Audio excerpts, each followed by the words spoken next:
বন্ধুরা, রান্না বান্না তো হয়ে গেছে। কি বলবো, মন মেজাজ এত খারাপ। যেমন ওয়েদার, পুজো বলে মনেই হচ্ছে না। বলো, সবাই কত আশা করে জামা প্যান্ট জুতো কেনা হয়েছে, ঠাকুর দেখতে যেতে ইচ্ছা করে এরকম ওয়েদারে। তা তো হলোই, তার মধ্যে আর এক বিপদ আমাদের।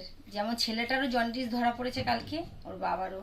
কি রান্না করেছে আসো দেখায়। যে পুজোতে ভালো মন্দ খাবো ঘরে বসে, ছেলে মানে সবাই মিলে, পরিবার মিলে, সেটারও উপায় নেই। দেখো, হলুদ ছাড়া শুধু কাঁচকলা পেঁপে দিয়ে শিং মাছের পাতলা ঝোল, একটা লঙ্কা চিড়ে জিরের বাটা দিয়ে এই ঝোল করেছি। আর এখানে কি আছে দেখি, এটা আমি করিনি।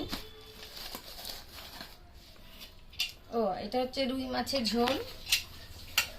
আর এখানে আছে কুমড়ো আলু, আর হচ্ছে কাবলি ছোলা সোয়াবিন দিয়ে একটা তরকারি। তো দুপুরবেলা এটাই খেতে দেবো। মনে হয় যে একদম ভালো লাগছে না, আর বলো না, এই পুজো আসার মধ্যে কি অবস্থা।